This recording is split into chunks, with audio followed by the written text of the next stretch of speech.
Hey everyone, welcome to Markets on the 8th. However, not quite the 8th.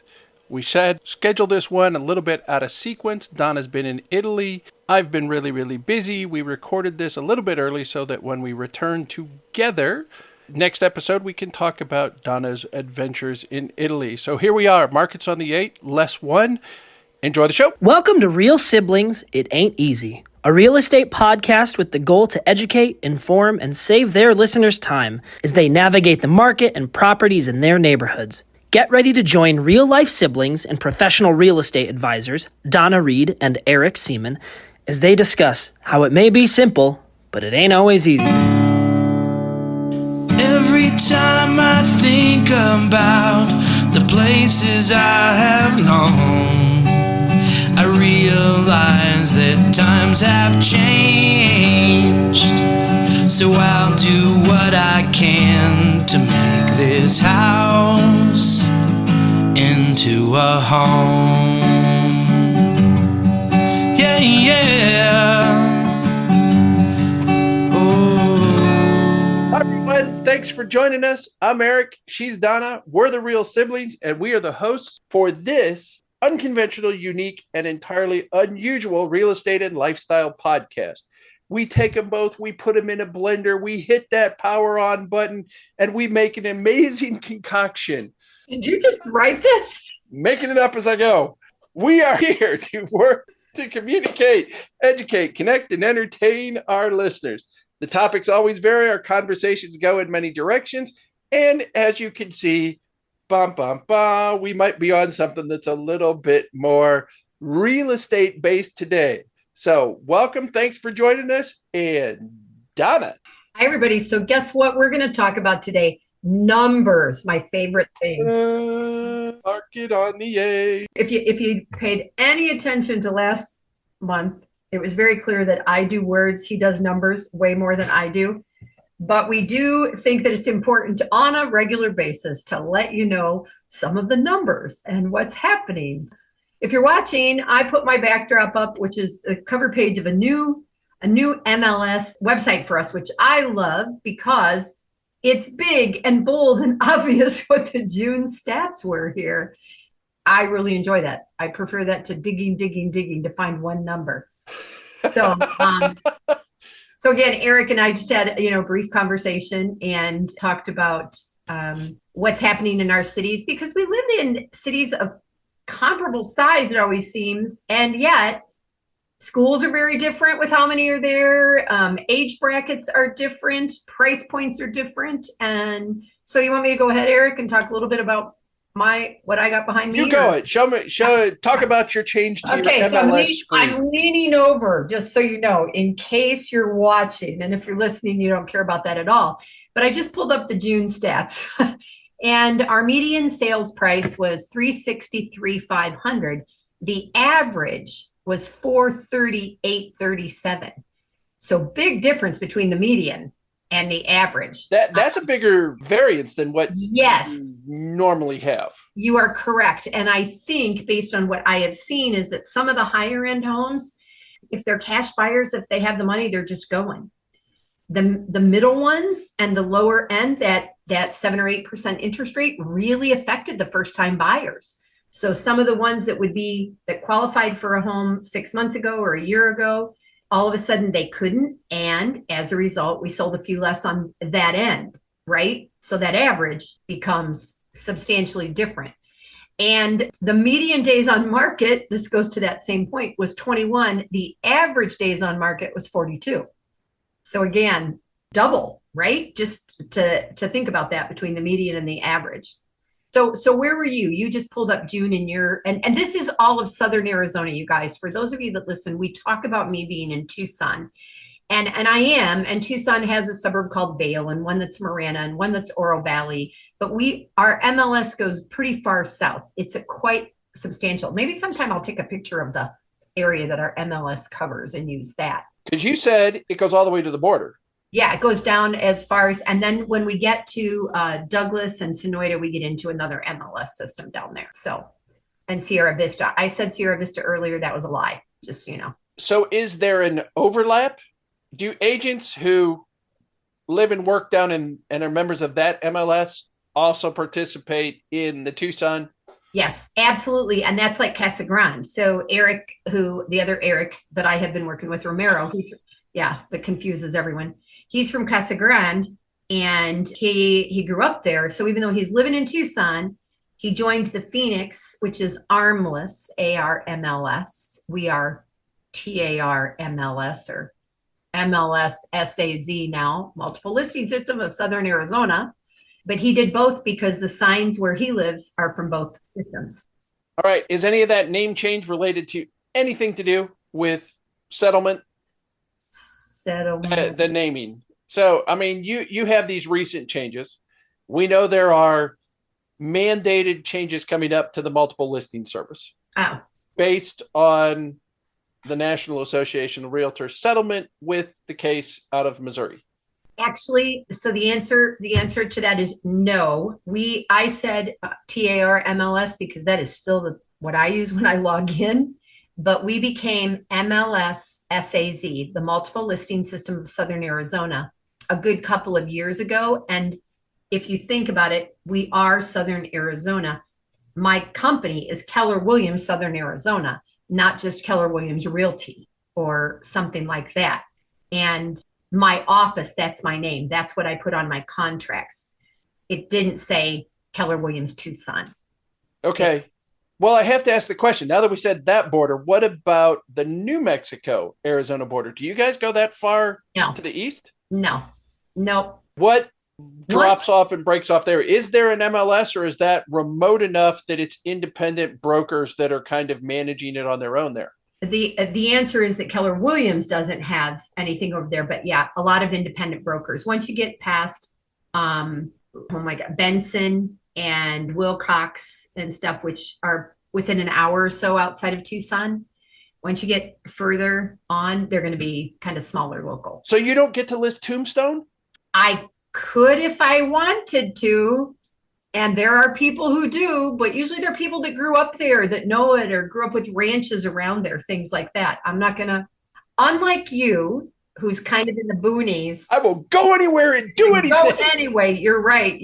And you're learning about the ranches, and I don't know beans about that. But you have you had a menagerie of animals and all that, and I don't.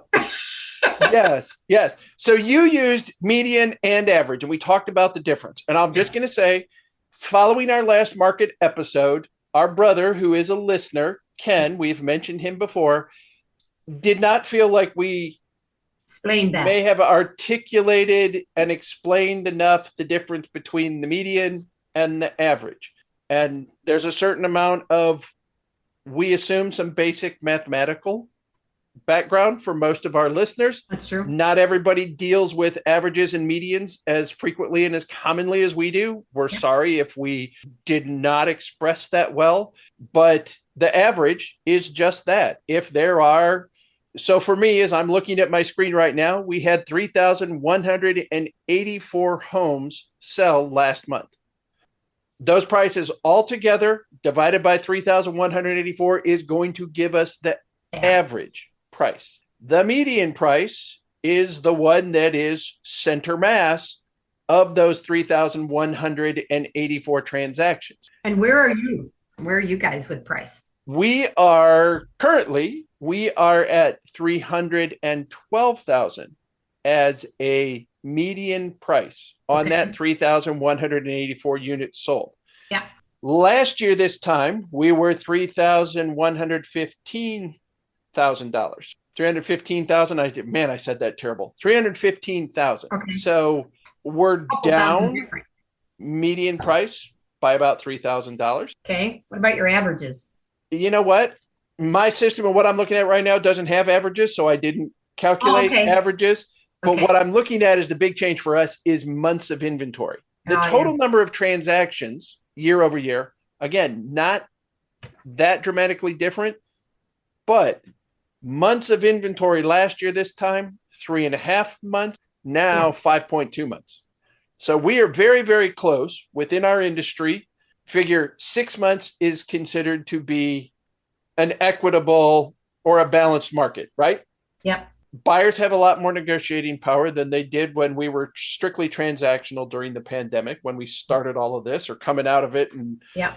the changes, we're going to have to go back and do one of those episodes. Look what it was all the way back when we started in June of 2022 and where we're at the next time we do a markets and say 2.5 years later, what's happened? Sitting at our brothers. Yes. The other part is that since we're talking about averages and medians, there's always a bell curve, right? So there's the low end of the market. For me, that is houses that are less than $100,000. And that's still 1.1% of the market. The high end of the market, over $1 million, is 2.3% of our overall market. The largest portion are houses that are between 200,000 and 400,000, and that makes up 60% of the market are houses within that price range, 200,000 to 400,000. I got to tell you, I barely, if somebody tells me they want a $200,000 house right now, there's a piece of me that is like, well, good luck with that. You know, I sold a condo earlier this year for 170 something, a 1950 something redone that we did 2-bedroom, 2-bath upstairs, but with a $353 a month HOA. So the unit itself wasn't, so much, but for me, that's going like way out into the outskirts to find anything. And so even younger kids who, I have 2 brothers that were looking together, which I think I mentioned on a prior episode, they were at 300, and 300 would have been without an HOA.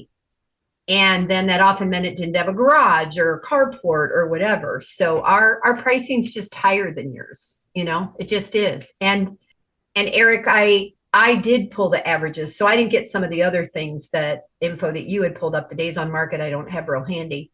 But last year in June, our median was 380. So it's come down. Yours came down 3,000? 3,000. Ours came down like 17,000. Okay. And then the average was almost the same. The average was at like 432. So that piece stayed similar. The difference was, and the days on market now this year, 43, average last year, 42. So that piece, some of them stayed the same. Like you, and I don't have the months of inventory, but in June, if you look at the fact that on my screen that 1,285 closed, but 1,865 new listings came on, the likelihood is that our days on market are longer and our months of inventory are longer. And I'll have to check that out. Maybe we do a quick follow-up for this. Okay. And I have to ask the question, because luxury market, is the luxury market threshold. So in San Antonio, we're still considered to be luxury if you're over $500,000 listing. Really? Yes. Wow. Is that true? No. In your market? No. When I started in the business, it was that, and now we're 750. Okay, so you've made the jump up the $250,000 and you're at 750. And God only knows what it is up in Phoenix. I should ask one of my friends, and see what it is up there, because I'm guessing it's more. I think I just heard a Beach Boy song in my head. With that comment. God only knows. Come on. God only knows what I do. That's it. Okay, so the other part is our median has changed. Our months have changed of inventory. However, year over year, the average days on market didn't change. Yeah. Both of them are 64 days. Oh, wow. So that was no change. Everything else changed, but the actual days on market did not. Wow. So go ahead, explain me that. I don't have an explanation for that. What I did, as again, we took a little break, we took a little planning time. I had told Eric that I had read or heard that the Fed 10-year notes fell today and that was going to affect our rates, but we've both been busy and didn't have a lot of details. So I called Melissa, the lender I used a lot. Yep. And she said that that's usually positive for interest rates. And she said it may not be huge, but it could be 0.25 to 0.5% down. And one never knows in an election year what's going to happen, right? There's always, especially this election year. Yeah, no kidding. Even more so than other election years. Yeah, right. So there may be some people qualify for homes.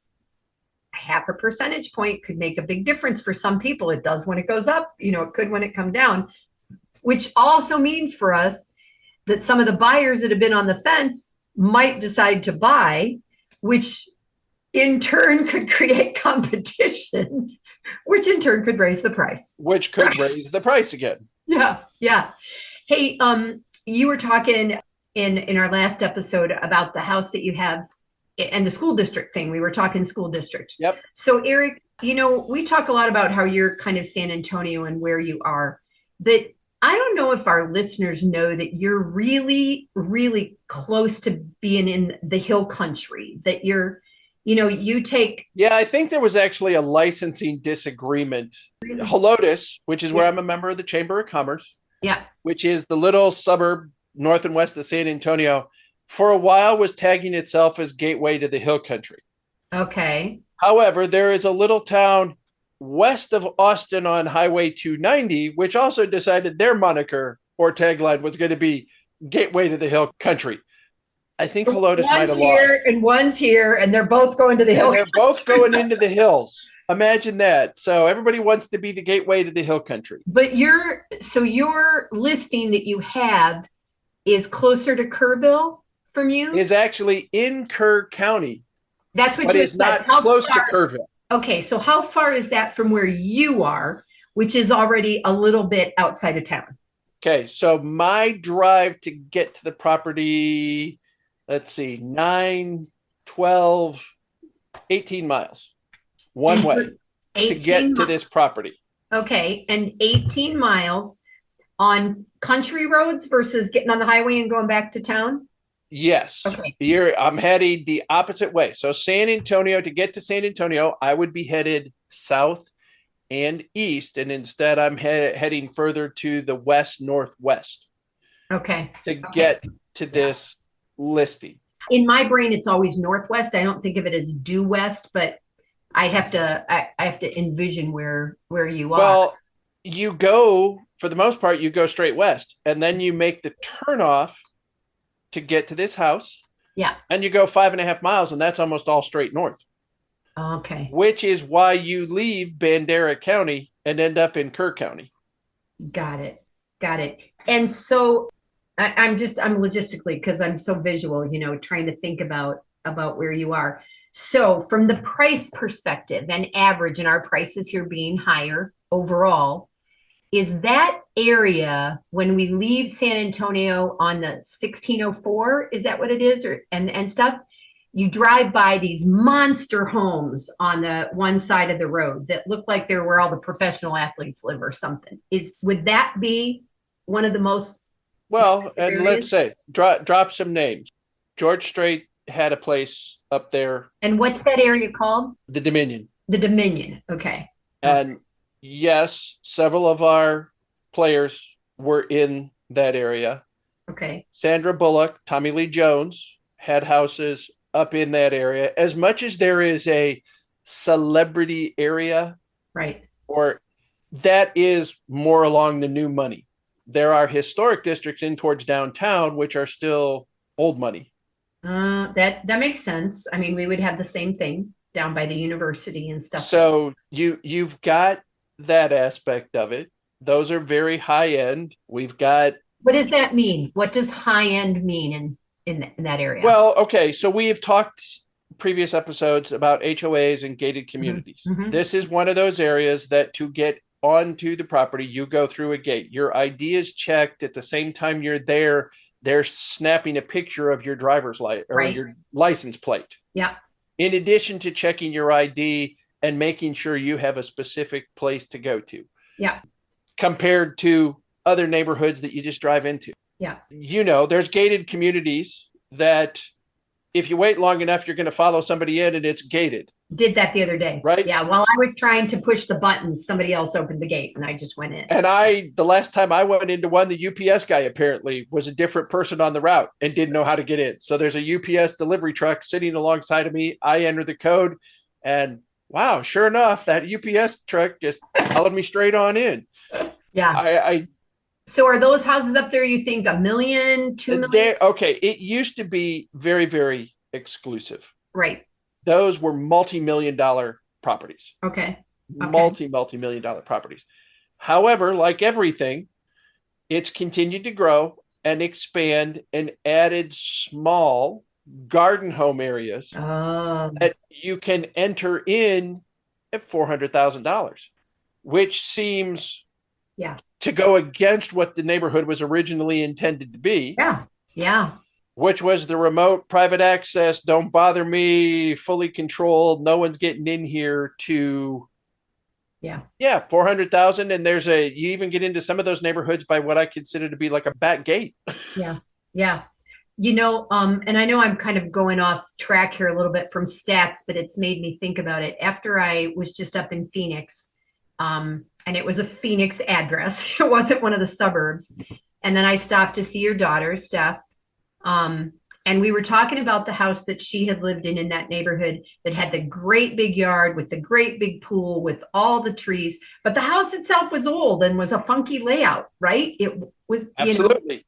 So, but that area, we had seen some of the old ones torn down, even in the years that she lived there. A lot of gentrification going on there. That area was so specific that there was even a broker that sat within walking distance blocks away that kind of handled that entire neighborhood. I remember seeing that. Yeah. And I can't remember what that broker name was, but yeah, it was entirely because you had these big pieces of property. Right. That don't exist anymore in town. Right. Yeah. And I think we talked previous episode about being on a golf course. Mm-hmm. And because that's what gives you green. Right. And there were areas in towards downtown Phoenix where it was chic to turn the desert into a green landscape. Mm. So there were larger pieces of land that were not xeriscape, that did not keep the desert look, that brought in sod, that brought in grass. Yeah. I don't know if you remember that house that you're talking about that Steph was in. Actually, the way they watered the lawn was not a sprinkler system. It had little dikes and they flooded the whole yard. Wow. So from I do remember that. Top of the top back of the yard. Yeah. There were those little mounds and there was a gate, and they would flood that and let it soak in for a while. And then they would pull the dam. Yeah. It would flow down to a lower section and on and on. That was good. What was that? That was me talking with my hands and knocking my microphone over. Oh, okay.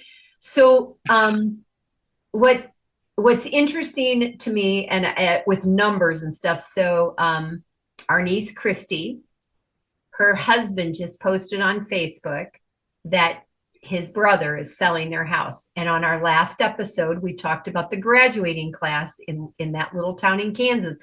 They live in Palmer. The school wasn't even in Palmer.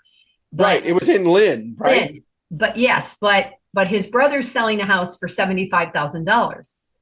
And I didn't look at the details. It was just if you wanted more information, but I found myself thinking,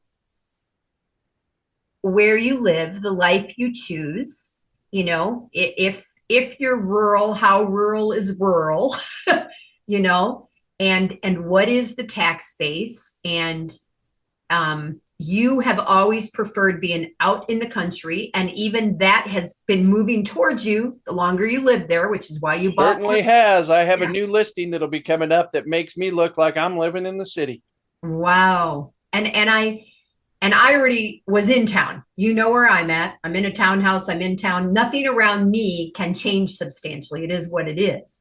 So what I bought and where I'm at will stay the same, except for maybe old houses that will get torn down, that will be fixed up. Like one I looked at the other day, it should be torn down. So, and just investment opportunity, right? Isn't that what you said? Yes, I did. I talked to our older brother and then I called him back and I was like, maybe not. I was like, yeah. So all of those affect our averages, our prices, our medians and stuff like that when we have these extremes. And we have extremes in Tucson. You know, we have the backside of one of the mountain ranges that's a manufactured home on an acre with maybe nothing else, right? But then there's room for horses. And then we have the ones with the views at the top of the mountain. And there's always those circumstances. Part of what we have to do is explain the market to the best of our ability based on what we're seeing is sold. And when you see that one that's kind of the anomaly, is it because of the condition of the house? Or was it because it was an estate and the heirs just decided, you know what, we need to get done. We want to be done out of it, whatever. And it sells for $100,000 below everybody else, the market. Yeah. But guess what? That's setting the new market. Once it's closed and you're evaluating recent closed similar sales, it becomes a reasonable comparable. And it's like, well, my house is better than that. Yeah. Not about the house. It's about what it sold for. What somebody and value and price are not the same thing. That'll have to be a separate episode. We've already tried to clarify median and average. Let's not throw something else into. You know, I looked at a house the other day. I previewed a house for someone the other day that's listed at 1.5 million. And as I got there, I thought, I think I came here for a birthday party. And I messaged this woman and I said, is this where you had your 50th birthday party? And she said, yes. And we had done one of those take the wine trip thing and we came back. But what she said to me, she said, and we paid too much.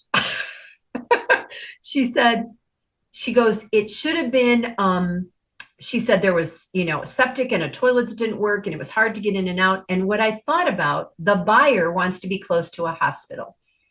As the bird flies, it's super close. But it's one lane road, up a hill, twist back, top of the hill. The back of the house looks like the front of the house. And I basically told this buyer, I go, if there was an ambulance that had to get to you, that would add easily 15 minutes, easily just to go up the hill and get there. So even though on a map, looks really close, and it had started at 1.8 million and it was at 1.5. Wow. So $300,000 price improvement in 2 months. Correction, price improvement. How are we presenting that? Yeah. Well, that's the thing about this property that I went and saw. It is just under 11 acres. It is entirely undeveloped and it is remote enough that I met the seller in Boerne. And that's a town that's nearby to where I'm at, nearby being about a 16 miles one way to get to it. Met him in a parking lot. We then drove to the property. It took us to go 2 towns up, almost 50 minutes. Wow. Because it's rural? Because it's rural. You left Boerne, you went further to the north and west out I-10, headed towards Kerrville. Mm-hmm. But you jump off the highway in this Comfort, which is school district we talked about in last episode. Yeah. You head 6 miles back to the hills from there, cut off on another road, and the rural road that you're on now has not 1, not 2, not 3, but 6 cattle guards because of open grazing before you get to the subdivision where the land's at. Wow. And where will that be from your house? Will it be the same distance or do you have to go through Boerne or would it be a different? Oh, no, I definitely have to go through Boerne to get to it. Okay. I mean, there's multiple routes, but. And how does one spell Boerne for those who have never been there? Boerne, burn. Not like Bernard or not like no. That's part of the anglicized German, yeah, whatever we had. Yeah. So that's our markets. Yeah, you know what I think we should do, Ari? You know how we did that quick little ditty where I went back with Evie after what had happened with her disability portion. You know, that magic potion. Jeez. You should check out Dallas and like Houston and Austin and see what those numbers are there, like for the month of June. And I'll check out Phoenix and Flagstaff because those are our three major cities, right? Like I wouldn't go to Sedona because the prices, it's small and it's, but it would be interesting to see how our specific markets in our state compared to, for you have 3 or 4 other right. Yeah, we've got honestly what they refer to as the Golden Triangle, which is Dallas, Fort Worth, which is Metro Texas is what they call it. You've got Houston, over to San Antonio, and San Antonio back up to Dallas takes you through Austin.